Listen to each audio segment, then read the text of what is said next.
pleasure to have with us the speaker and the moderator, Neelanjan Ganguly, who I'm going to introduce her to you first. Nell is a PhD candidate at the Faculty of Environmental and Urban Change at York University. Her work employs a participatory system thinking approach to study the gendered health impacts of climate change on community health and well-being in Malawi. Nell holds a master's degree in environmental studies and a bachelor in biotechnology from York University and has 8 years of corporate experience in mining and executive search. Along with her PhD studies, she has been working as the project manager for Wellcome Trust-funded climate and health modeling project in Malawi and a grant writer for the Delhi Institute of Global Health Research. I have had the pleasure to work with Nell during the past few years as part of this project as well. Nell, happy to have you here as our moderator. The floor is yours. Thank you so much. Thank you, Ali.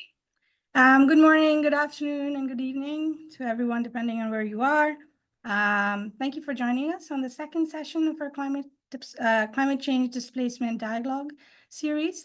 We started the series with Dr. Yvonne Su, who laid out a very good overview of climate change related displacement, migration and relocation, which was mainly international issues. Today, we have Dr. Will Greaves with us, who will be presenting on domestic issues related to this topic.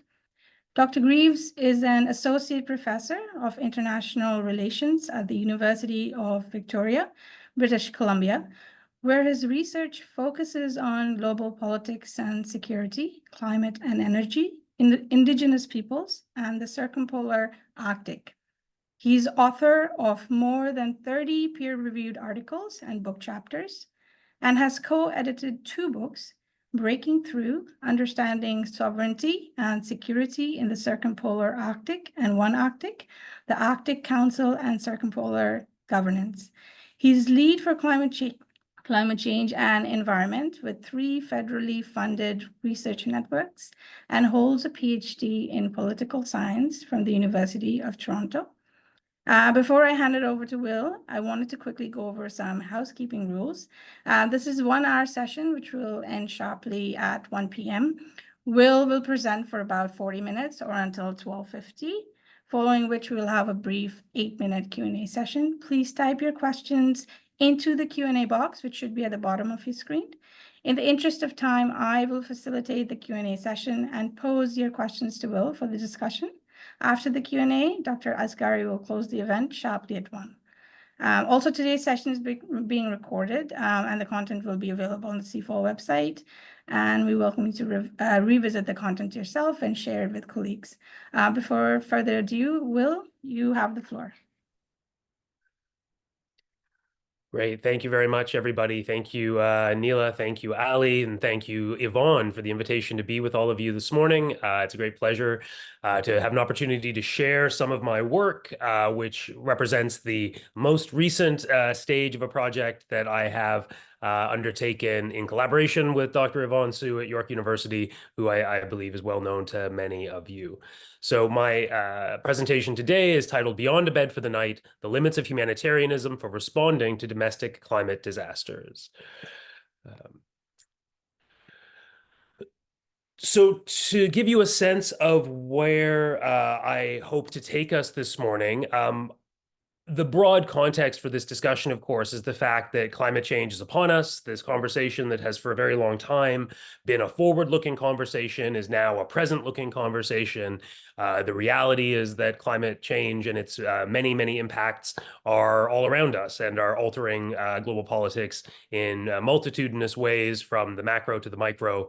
And so as a security studies scholar and an IR scholar, for me, I think of many of these climate-related impacts through the lens of security and insecurity, and begin my work from a perspective that climate-related insecurities are here and will continue to define politics at all scales and in most ways throughout the remainder of this century. Climate-related migration and displacement are among the climate-related insecurities that have received a considerable amount of attention in the literature and from policymakers, but is also quite problematic in terms of the way in which climate change has been framed in that literature, the way in which we have typically understood the security implications of climate-related migration is in terms of hordes of people displaced from vulnerable and fragile state contexts in the global south, coming to the relatively safe and secure and prosperous societies of the global north. And that particular narrative of climate-related migration remains extremely powerful and extremely commonplace, but is in fact both empirically fraught and normatively problematic. And so my contention is that, in fact, for Canada and for many other countries in the global north, climate-induced displacement will be primarily a domestic phenomenon driven by extreme weather events, whereby citizens of these societies are displaced internally, functionally becoming internally displaced persons or IDPs, and that this long-feared phenomenon of hordes of people from the global south is in fact largely an artifact of various people's imaginings. And so as a result of the fact that there is a more empirical basis for domestic climate-related displacement than there is in Canada than there is for external climate displacement coming to Canada, this sets up the context for what I have framed as these different logics by which states can and have been responding to these kinds of events. As I'll describe in more detail in a moment, Canada has largely embraced a humanitarian logic with respect to how it mobilizes state resources in situations of domestic climate-related displacement. But that this logic is deeply problematic and unsuited to the increasingly prominent reality of domestic displacement. And in fact, the humanitarian logic that currently informs Canada's response should be replaced or abandoned in favor of a logic of sovereign responsibility, whereby the state simply embraces its obligations to provide the essentials of life to its citizens, all of which I look forward to discussing in a bit more detail. So just to set the stage here, I won't go into tremendous detail about this, but just to outline that there has been a small, but in my mind, mighty body of scholarship related to climate change and security in Canada. A notable entry in this is one of the first peer-reviewed articles to be published on this topic by Margaret Purdy and Leanne Smythe in 2010, who identified 3 different categories of insecurities or threats that produced by climate change in Canada, what they characterized as public safety, national security, and international security. In 2021, I built on this framework, but expanded it to identify 5 different categories of threat to Canada or in Canada related to climate change. These are human security threats, economic threats, Arctic threats, humanitarian crises, and radicalization and domestic instability. Now, I'm quick to add that these categories are not completely independent of each other. They are not wholly freestanding. There is, of course, significant overlap at the margins between each of them. But nonetheless, we can clearly, I think, identify the way in which climate-related displacement would fit primarily into the 4th category of humanitarian crises, though with considerable resonance or overlap with both human security threats and economic threats as well, given the tremendous disruption that can occur to local economies and indeed the national economy from some of the climate-related disasters and displacements that we've already seen. What concerns me the most as an analyst of climate change and as somebody who has spent some time thinking about these issues is the risk, the increasing likelihood, in fact, of overlapping, convergent, and concurrent climate-related crises. In my view, Canada has been relatively lucky up until now in the sense that when major climate-related events have occurred, they have not typically occurred concurrently across the country in different regions of Canada in such a way that the government's resources, notably here the deployment of the Canadian Armed Forces or the CAF, is required in multiple places at once. And so to date, it has been the case that Canada has primarily had the luxury of responding to one climate-related disaster at a time, and this is unlikely to continue. And so one of the real challenges I think that attends this conversation is the limited state capacity to respond to multiple events, or indeed to respond to the second order consequences of a major environmental disaster. So for example, an initial disaster occurs and causes mass displacement of a particular community, and that immediate crisis might be something that the federal government's resources are able to respond to, but then the second order and the tertiary order consequences of that displacement for the local economy, for local service provision, for rehousing displaced peoples, and so on, may not be something that government sustains an effort towards as a result of having its ultimately finite resources spread increasingly thin.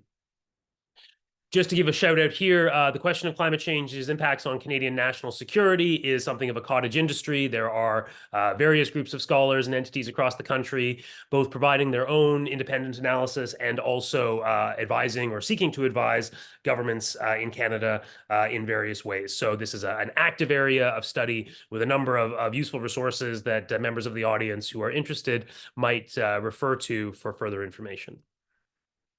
Okay. In the Canadian context, when we talk about migration or particularly irregular migration, what comes to mind for many people, in fact, I imagine for most people, are highly publicized events of non-Canadian citizens, non-Canadian residents arriving in Canada by irregular means and causing something of a storm in Canadian domestic politics because of, as I said earlier, this kind of fearful narrative of large numbers of people from the global south. So this photograph on the top left corner of your screens shows the vessel, the MV Sun Sea, which was filled with irregular migrants seeking entry to Canada and was detained off the west coast of British Columbia in 2010. It stands as one of these examples, again, the fear of a vessel coming from Asia in this context filled with irregular migrants and or asylum seekers. Slightly more recently, this is a photograph taken at the somewhat notorious border crossing at Roxham, or I should say non-regular border crossing at Roxham Road in Quebec, showing again, of course, it's the police, the RCMP and the Sûreté de Québec in this case, who were the lead responding agencies to manage that border crisis. And that, again, this is a narrative about foreigners coming to Canada through irregular means. And often implicit in that narrative is the perspective that these individuals are seeking to take advantage of Canada, that they are seeking to circumvent the regular process of gaining entry into Canada or migrating into Canada, and so forth.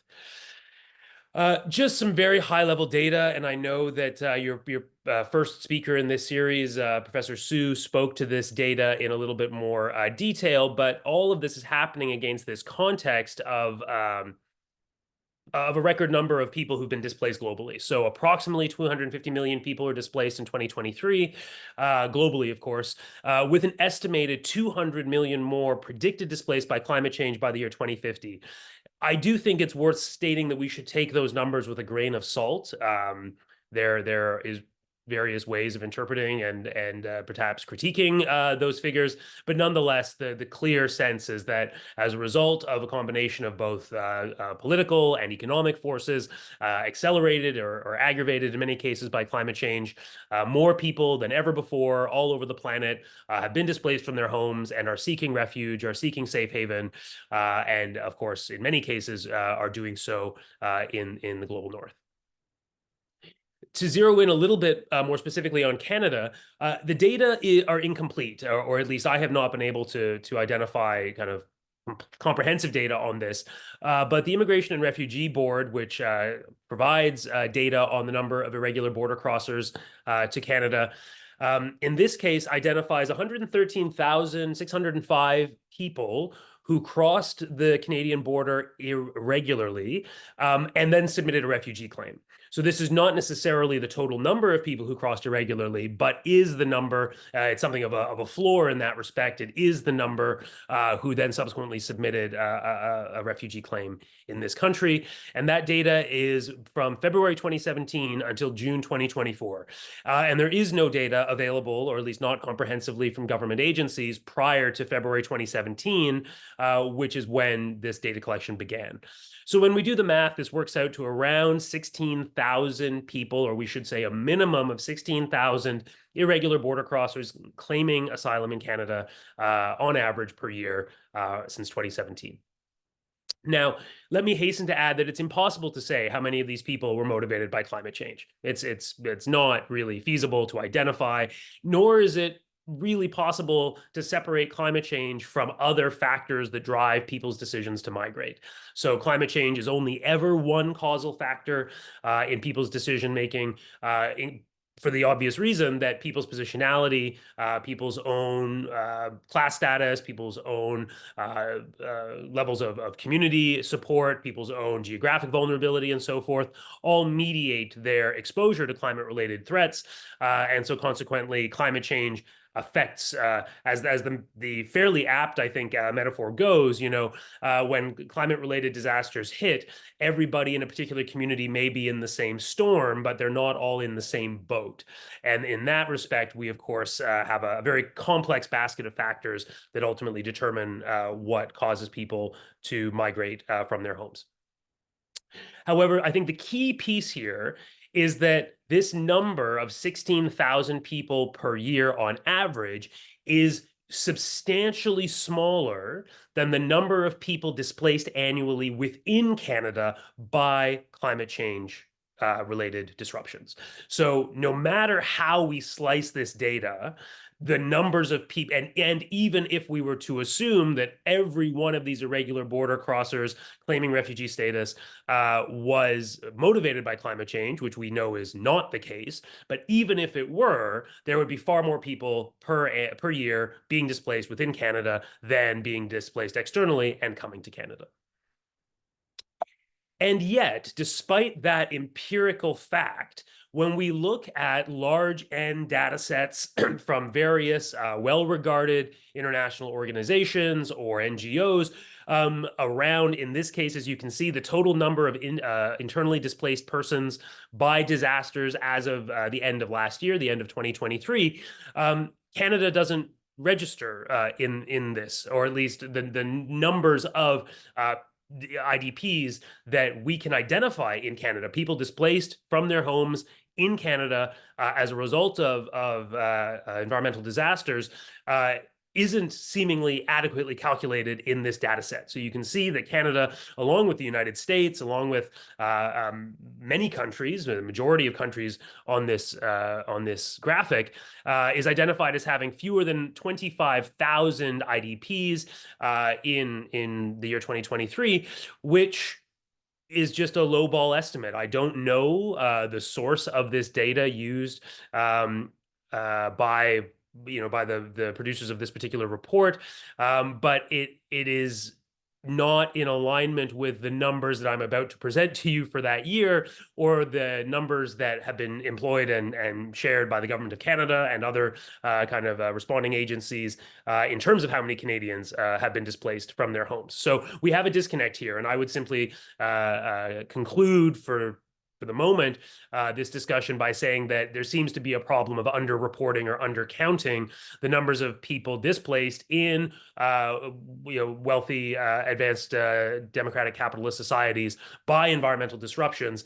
Doesn't seem to be fully calculated in our assessment of IDPs, which is a category, I should note, that has not typically been used to characterize internal displacements within societies in the global north. IDPs is a category that has been deployed far more frequently, almost reflexively, to characterize domestic displacements within countries in the global south.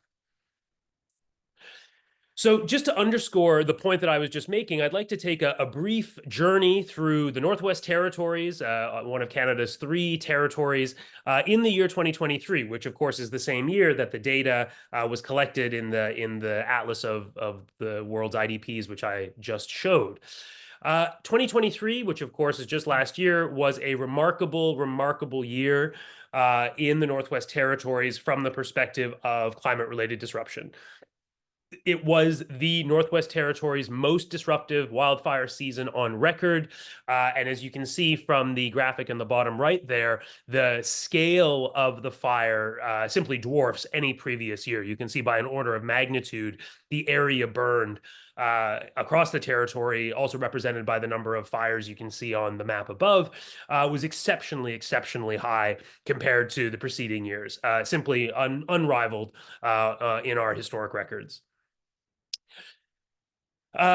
This poses particular challenges in the context of Northern Canada. And here, I'd simply like to nod to the NWT as an example of the kinds of complex overlapping climate-related security crises that I referred to earlier, and which causes me great concern, because we can see how vulnerable, how brittle the infrastructure and emergency response capacity, and indeed the economic base of a jurisdiction like the Northwest Territories is to this kind of disruption, to wildfire-related disruption in this case. The NWT's economy is highly dependent on natural resource extraction, but is so small, right? The geographic area of the territories is enormous, but their population base, of course, is very small. Their economies are very small relative to southern Canada.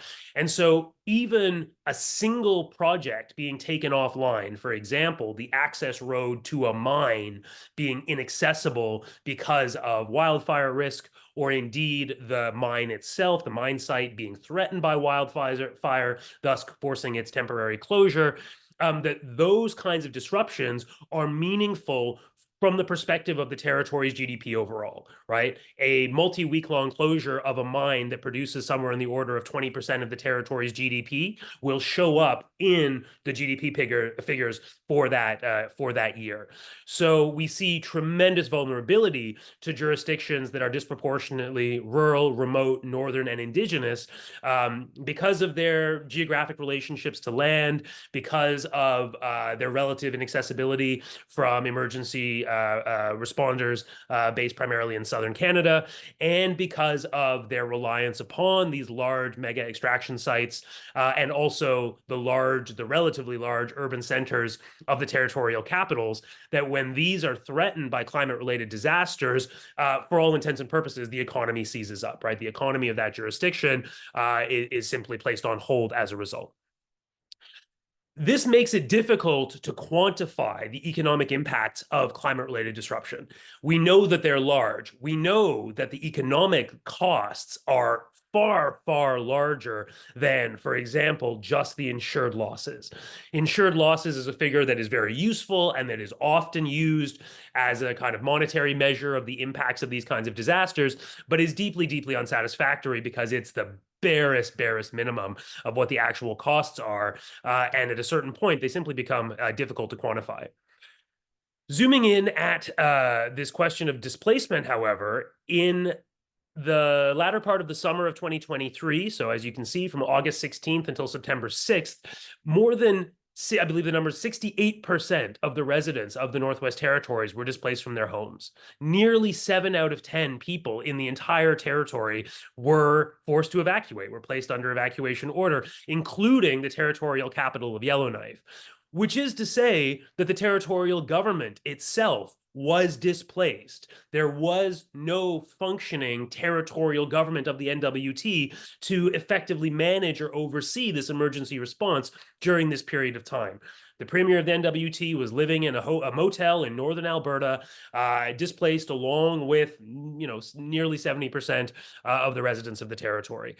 So the scale of that disruption in context is enormous. And again, just to underscore the point, really becomes difficult to measure when your government is effectively not functioning, when 70% of people are displaced from their homes, your economy is effectively not functioning. And so the scale of these disruptions, when circumstances are just right or just wrong, so to speak, is such that it can effectively create an all-consuming crisis for an entire jurisdiction. And then, of course, some of the monetary costs are extremely high. You know, the NWT is a small jurisdiction reliant on federal government assistance and financing in many ways. And just the firefighting and emergency management costs, not the rebuilding costs, not the economic losses, not the insured losses, not the damage to public infrastructure, just the firefighting and emergency management costs in 2023 was approximately $150 million, which was 7 times the amount that the territory had budgeted for firefighting for fiscal year 2023. So it's an extraordinary challenge, right, for a jurisdiction like the NWT to grapple with. And so as Dr. Sue and I have argued in a piece that we published in The Conversation last year that my presentation today builds upon, Canada's response to these kinds of disasters is increasingly framed around humanitarian assistance and disaster relief, which is HADER, as the acronym is called, which largely adopts quite ubiquitously by Canada and other states internationally for responding to humanitarian emergencies. So HADER effectively involves bringing into the domestic realm or domesticating a set of practices associated with humanitarian relief that have been long modeled abroad, but thus imports their limitations into Canada as well. So there's a lot to be said about the problematic aspects of humanitarianism abroad. And yet when we domesticate humanitarian relief efforts at home, we are simply reproducing many of those difficulties, as I will discuss in a moment. I won't belabor this slide, but it's another case that of recent origins that speaks to the complex and multifaceted nature of climate-related disasters in Canada. British Columbia, my new or current home province, experienced an extraordinary climate-related year in 2021 when a triple set or series of climate-related disasters struck the province in a period of around 6 months. The first of these was a extreme period of high heat called the heat dome, which took place in late June, early July of 2021, and involved the highest ever recorded temperatures in Canada, 49.6 degrees, measured at the town of Lytton in the southern interior of British Columbia. The day after that temperature reading was taken in Lytton, the town burnt to the ground, with 90% of structures in the community destroyed as a result of the wildfires, which tore across the province as a result, obviously fueled by that high heat. The heat dome event itself, which was around a week long at the end of June, early July, directly is responsible for more than 600 excess heat-related deaths in southwestern British Columbia. So a significant human toll, and one that was extremely inequitably divided.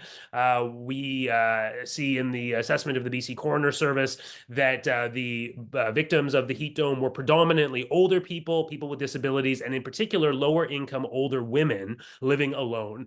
That this confluence of factors and variables exposed very specific groups of people to an elevated risk of death. The second climate-related disaster in BC in 2021, building on the heat dome, were the wildfires. The wildfires at their peak had more than 1,500 discrete fires burning across the province, 50 of those designated as large fires, burning more than 1,000 acres. The largest, however, burned more than 230,000 acres. So you really get a sense for the scale or the spectrum along which these fires are occurring. 50 of more than 1,000 acres, but when one fire alone is 230,000 acres, I think that's a slightly misleading way of framing it. As I mentioned, the town of Lytton was destroyed, and around 32,000 people, somewhat more than 32,000 people, were displaced by wildfires across the province. The third climate disaster. Oh, this is getting in the way. Sorry, popping up too soon. But the third climate-related disaster was extreme flooding that occurred in November and early December of that year, aggravated by the wildfires that had destroyed so many trees and caused erosion and loosened the soil such that it couldn't retain this enormous body of water that landed as a result of a phenomenon called an atmospheric river. The flooding was extraordinary. The flooding is the most expensive disaster in British Columbia's history. The total cost, as you can see there, of the events in 2021 are between 10.6 and 17.1 billion dollars, which amounts to 3 to 5% of the province's GDP. And so you can see from the graph there that the bulk of that cost was related to the flooding. The flooding was so extreme that it actually severed the overland road connections between the coast of British Columbia, including the Port of Vancouver, which is the busiest deepwater port in Canada, from the rest of Canada, from the rest of the country. So we were very much isolated. We were physically cut off because the major highway links were destroyed by the flooding and took a number of weeks before they could be temporarily restored and months before they could be fully restored. The flooding also directly caused displacement. Somewhere in the order of 18,000 people were displaced by flooding. So when combined with the 32,000 people displaced by floods, we have at least 50,000 people in BC in the year 2021 who were displaced. And that's just in British Columbia, who were displaced by climate-related extreme weather events, which just returns to my earlier query about why those numbers don't seem to be reflected in international analyses of internally displaced peoples that seem to indicate a far lower number of people affected. All right. So pivoting now to humanitarian logic, what am I talking about when I say that this logic is problematic and inappropriate to apply to the Government of Canada's response to domestic climate-related emergencies? Humanitarianism can be defined in many different ways. There's a very rich and interesting literature on humanitarianism in existence that I recommend to all of you. But I think in its simplest form, humanitarianism is actually very understandable and, of course, is a deeply, deeply sympathetic project. So here, quoting from distinguished scholars Michael Barnett and Thomas Weiss in their book Humanitarianism Contested, quote, "Humanitarianism concerns saving lives at risk. In emergencies, it involves setting up feeding stations, providing medical facilities, delivering food, building shelters, and protecting the rights of vulnerable populations," end quote. Humanitarianism is, in a nutshell, efforts to preserve human life in situations of acute crisis or emergency where the necessities of life are threatened and people and communities and often governments are no longer able to provide for people's basic needs.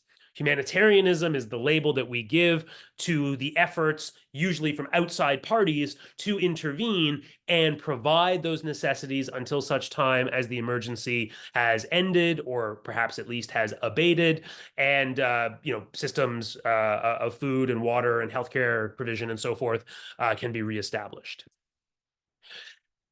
But humanitarianism is also deeply, deeply problematic, and this has been widely discussed in this literature. This has been the subject of many, many fine books and discussions.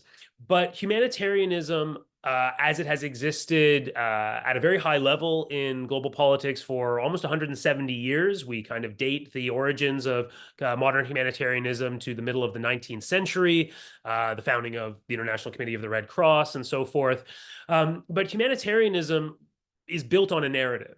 There is a thread, a storyline that is deployed in situations of humanitarian emergency that is intended to trigger a particular kind of empathetic response on the part of the audience.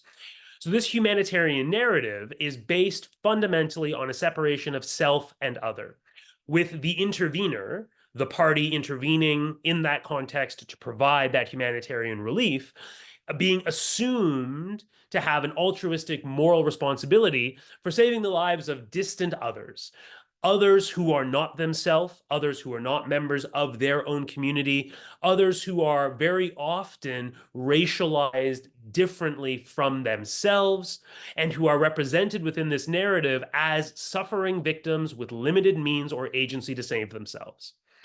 So the humanitarian narrative not only relies on this distinction between self and other, but it reinscribes a clear hierarchy of interveners with capacities and resources and willingness to provide essentially out of an assumed altruism, the basic necessities of life, to poor, suffering peoples who simply can't provide for themselves. And it establishes a clear moral economy in which the intervener is elevated on a pedestal and is situated in this deeply I'll stick with hierarchical as my adjective, relationship to those whom they are assisting.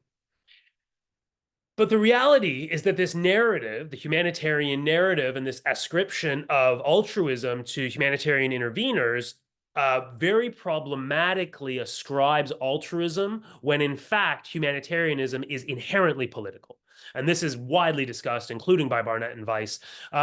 Humanitarian action is never undertaken solely for altruistic reasons. This is not the way that states actually practice humanitarian relief nor make their political decisions. So humanitarian action is in fact mediated by 4 factors.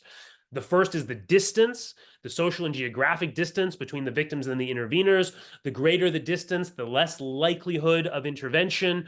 The smaller the distance, i.e. both the physically, geographically closer the interveners are to the victims, and social closeness. The more that the victims resemble, both literally and metaphorically resemble the interveners, the more likelihood an intervention will be undertaken. The variable of time, so how immediate or urgent is the emergency, right? How pressing are the threats to human life that necessitate a response? Obviously, the more urgent, the more impetus there is to intervene. The scale, right? This very problematic, very challenging to grapple with without slipping into kind of a utilitarian calculus of moral value and human life. But the numbers of people and the value of property affected simply does determine the likelihood of an intervention. So the more people who are at risk of harm or in extremis at risk of death, and the greater the potential, economic losses or destruction of property and so forth, the more likely that an intervention will occur. And then 4th, the capabilities. So what are the material means and the resources actually available to outside actors to respond? Can outside actors actually intervene? Do they have the capabilities to do so? Intent is fine. Intent is one part of the equation. But if outside actors lack the necessary capabilities, intent isn't really going to accomplish very much. Now, I argue in this talk and in the paper under development that this humanitarian logic is a poor substitute for the logic of sovereign responsibility, i.e., in a nutshell, the obligation of the state to ensure the safety of its own citizens. That rather sovereignty and the responsibility of the sovereign is in fact the better frame, the better way to understand why and how states should respond to these kinds of emergencies. And my concern about humanitarian logic when applied in the domestic Canadian context arises from the fact that if one was to apply those 4 factors that I just indicated, distance, time, value, and capabilities, to the Canadian context, we would see that they actually weigh against providing relief to the communities that are most at risk of climate-related environmental disasters and displacement. That is to say that in Canada, rural, remote, northern, and Indigenous communities are at the highest risk of displacement, are at the higher risk of severe impacts from climate-related disasters, and yet it is those very communities who, according to a logic of humanitarianism, could be triaged or could find themselves receiving inadequate or insufficient kinds of responses because they are actually assessed unfavorably against those 4 factors. Moreover, what we see in the Canadian context, but also, of course, inherent in the logic of humanitarianism itself, is that governments typically respond with aid after disaster strikes, right? Humanitarian relief efforts, almost by definition, take place after a crisis has occurred. which is what contrasts humanitarianism from what we typically frame as development. Development is the longer-term conditions for human well-being, and development activities often are taking place under conditions of relative normalcy that then get disrupted by the emergency disruptions of a particular crisis that then necessitates a humanitarian response. So humanitarianism is by definition, by its very nature, reactive, responding to a crisis that was not prevented or that has spiraled out of control. And what the humanitarian logic does is thus enables or kind of rationalizes government responses after the fact, but doesn't actually place the same kind of expectation upon governments to make investments a priori that would reduce the impacts of such disasters when they occur. And here, I actually think that we can learn something from a very interesting and important moment in the modern history of humanitarianism, which refers to the responsibility to protect, which I'm sure is familiar to many of you.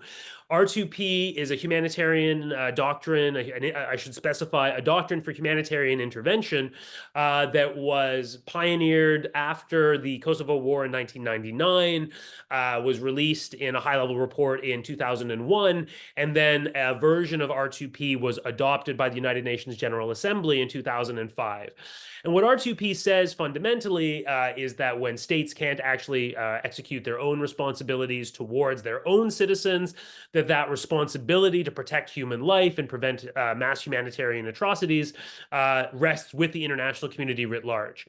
So R2P is actually a logic and a framework for action that integrates elements both of humanitarianism and of responsibility. Sovereign responsibility, and then this kind of slippage from sovereign responsibility to the international community's responsibility to protect. But what is often overlooked about R2P is the fact that the responsibility to protect is only one of three distinct responsibilities that the doctrine actually lays out. And in fact, the responsibility to protect is the middle of the three. It isn't the first, or in that sense, perhaps the most important step. The R2P doctrine actually outlines a responsibility to prevent crises before they occur, to protect civilians when crises occur, and to rebuild after crises have occurred.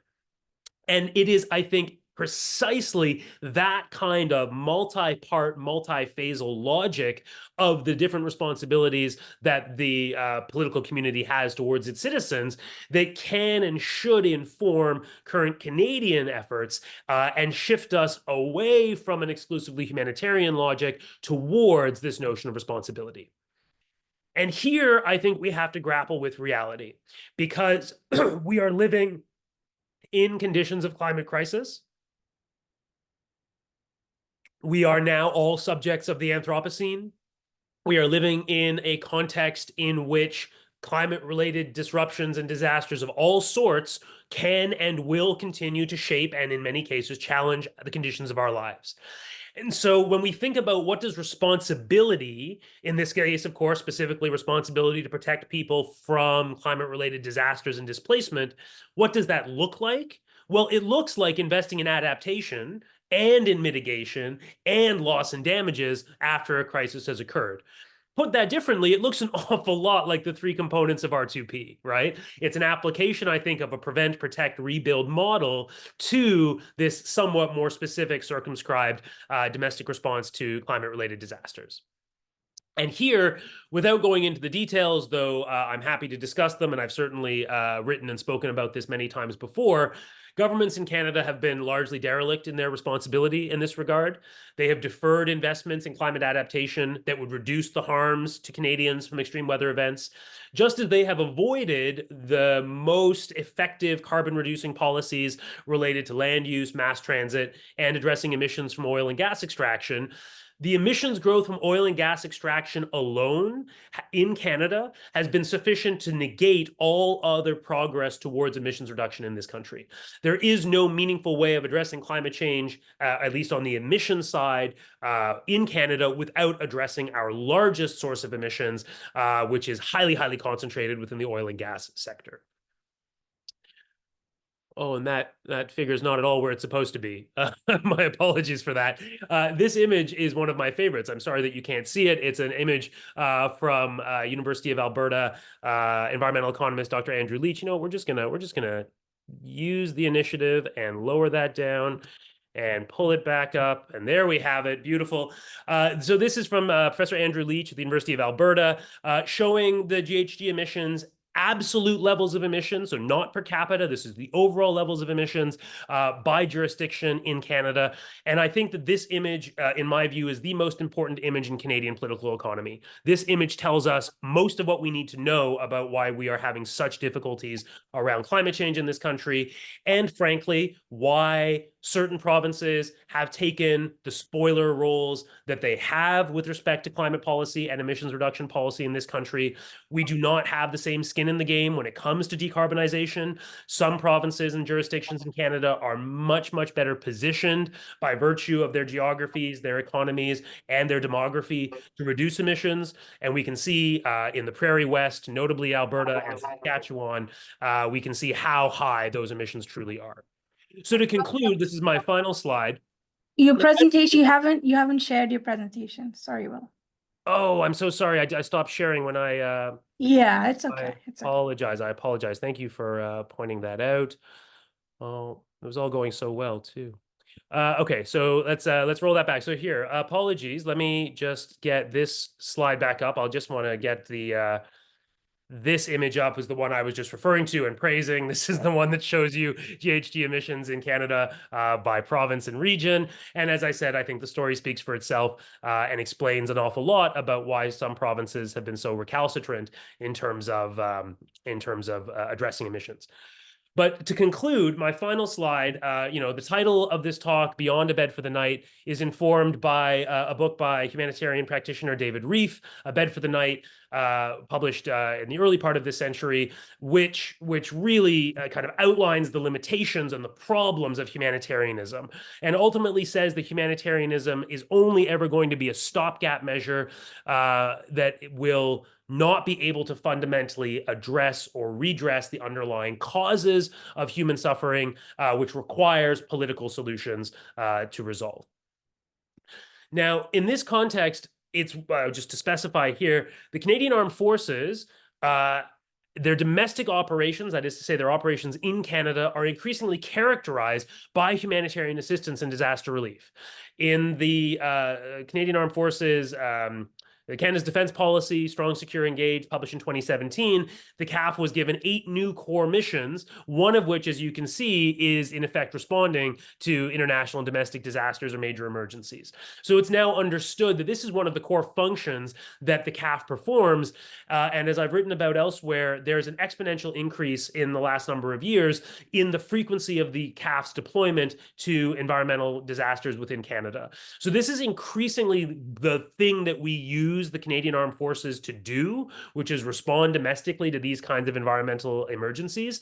And it's such that the recently outgoing Chief of the Defense Staff, for example, among many others, has warned that the tempo of those domestic disaster response operations actually risks undermining the military's other capabilities and its ability to also maintain its obligations in foreign combat theaters, for example. So importing humanitarian logics into domestic responses to climate change and climate-related disasters and displacement, I fear, will reproduce the failings of humanitarianism abroad and result in a reactive, regionalized, and racialized hierarchy of moral concern in Canada. That this is something that, because of those variables of space, of time, of value, and of capability, we must be extremely, extremely concerned about using that framework to assess the merits of different responses within Canada itself. Moreover, using the CAF as the so-called responder of first resort in these kinds of crises also risks reproducing a phenomenon that's been widely criticized in the literature, the militarization of aid that has occurred since the 1990s, whereby the military is often used to deliver aid, but is also an extremely, extremely imperfect tool for doing so, and it produces a variety of challenges and limitations. So my concluding argument is simply that humanitarianism is too contingent to underpin government commitments to provide for their own citizens in the unfolding climate crisis. It is a framework that will allow for the establishment of different tiers or classes of Canadian citizenship in practice, and it should be resisted and replaced instead with an emphasis on sovereign responsibility to meet the needs of all citizens, regardless of where they live and how. Thank you so much for your attention. I'm sorry I went a few minutes over, but I look forward to your questions. Thank you, Will. That was really I learned a lot. So I'll quickly move to questions. We have about 5 minutes. I think there's one question that I'll read out to you. It is from Baya Amuri. The question is, how urgent do you believe it is for states to adopt international laws regarding environmental or climate change displacement, or should the focus be more on domestic legislation? Beg pardon, sorry. Do you want me to read it again? No, I'm just considering.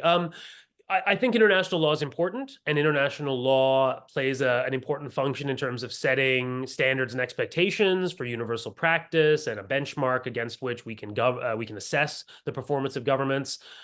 I think that international law has very real limits, however, in this regard, and that given the existing body of law around Convention on Migration and Displaced Peoples and, the various apparatuses that exist already providing rights for asylum seekers and refugees, I'm skeptical that more international law will actually move the needle domestically. What I think we need is domestic political pressure. What we need is domestic laws and institutions that are committed towards norms of human rights, norms of human dignity, and that actually seek to provide those within their own domestic context. And that's going to be much, much more, I think, usefully driven by internal or domestic political factors than by external legal ones. Follow-up question to that, I was listening to your podcast, the episodes that you and Yvonne worked on. I was just talking about it this morning. Thank you for the plug. Wonderful. They're very, very good. And a follow-up question to that question would be, how do we put domestic pressure? And I think a great thing that you talked about on the podcast was about the motion. Yeah, there was an ongoing motion about bringing civilians and into I can't exactly remember, but there was a motion to create youth climate corps, and integrate civilians and government-based organizations. Do you want to comment on that a little bit? I thought that was an interesting solution, Yeah, so this is something that speaks directly to this role of the military as the responder of first resort. The military is the only tool that we currently really have at the governmental level to respond to wildfires and other natural disasters when they get out of hand. And so it's that classic thing, when the only tool you have is a hammer, everything looks like a nail. And so the military is what the government of Canada has, but it really is not the best suited tool for the job. And the military is the first one to say that, right? This is not particularly an anti-military perspective. Yeah. So the discussion of a youth climate corps, or more broadly, a climate corps of some kind, is essentially a discussion about creating a civilian body that would be able to provide a comparable form of emergency response, but without having to pull the military out of their other functions and duties. And so there was a motion before the Parliament of Canada last year for a youth climate corps. That motion was passed, I believe, but we are, we're not seeing an implementation strategy yet. It's still a discussion that's ongoing. And it's a complex one because the way that it works, and I'll be very brief about this, is a request for the military actually has to come from the province. So the province or territory is the government that must first kind of essentially say, oh, we don't have the resources to respond to this ourselves. So then they call up Ottawa, they call up essentially the cabinet and, the emergency public safety minister, and then the Minister of National Defense will advise the Prime Minister on whether or not the military should respond. But that process is one that creates a moral hazard for provinces and territories, that they don't have to invest in their own emergency response capabilities because they can just pick up the phone and call Ottawa.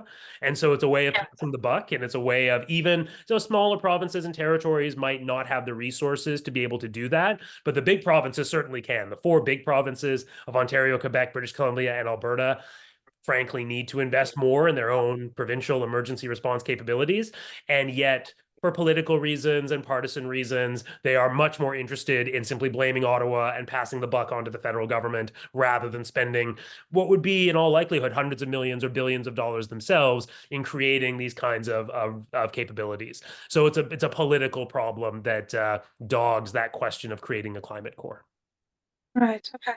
Well, we might have a few seconds for this question, and this might be like a long answer, but we'll hope. How do we balance sovereignty and national capacities in the global south? I know your work. I know your work is more on Canada, so if you think you need more time to talk about that, we can skip for now. Well, no, I think it is a little outside of the scope of this presentation. I think it's a challenging question. I think the reality is that limited state capacity in some parts of the global south means that those governments will be unable to respond effectively when disasters strike. And so sovereignty is an incredibly important principle, of course. It's still the organizing principle of global politics. But sovereignty has acted as a barrier to effective action as often as it has protected states from unwarranted or unwelcome interventions. And that is, I think, just a reality that we have to grapple with. Sovereignty is vital. In many ways, it's indispensable. And states in the global south, which of course had to fight so hard to gain their sovereignty in the post-colonial period, are very reluctant to cede it in any way. This is one of the major problems that has dogged the responsibility to protect framework. It's often seen as a pretext for Western intervention and imperialism and a way of reasserting dominance and interfering in the domestic affairs of the formerly colonized world. That's a reality. I certainly don't dispute any of that. But it also is the case that when these crises strike and the resources and the capabilities to respond are primarily housed either outside of the affected country or more specifically in wealthier societies in the global north, that we have a tension there. And either people will suffer and die because emergency response capabilities are not forthcoming, or sovereignty might give way somewhat and facilitate more intervention, and particularly in places where governance is weak and where state control is limited. We will have gaps in coverage and service provision and humanitarian relief efforts, which, if outside interveners don't intervene and act and provide emergency relief, people will die. And those people will have died in some respects in the name of sovereignty, which is unfortunately not serving them, of course, in that instance. Well, thank you so much. I think we're right at 1 p.m. I am supposed to do a small recap, but I think we've run out of time. But thank you again for coming. Thank you to everyone who attended this presentation, and stay tuned for the third session, which will be in November. I invite Ali to end the session today. And with that, thanks again. Thank you very much. Appreciate it. Thank you very much, Dr. Greaves, and Nell for speaking and also for moderating this session. This was very, very informative and right on time, as you clearly explained the situation that we are at in Canada, and of course, not much better in other parts of the world. Thank you. I think we learned a lot, and we will be able to use some of the materials you shared with us in our future research and practice. I mean, we have participants from many different countries doing both research and practice in this field. And I'm sure this is really helpful for all. And also, I want to thank all the participants for joining us again from different parts of the world and Canada. We look forward to see you again next month. This is a monthly speaker series with more speakers to come and talking from different perspectives and from different countries. Thank you again. Looking forward to see you next month. All the best. Thank you.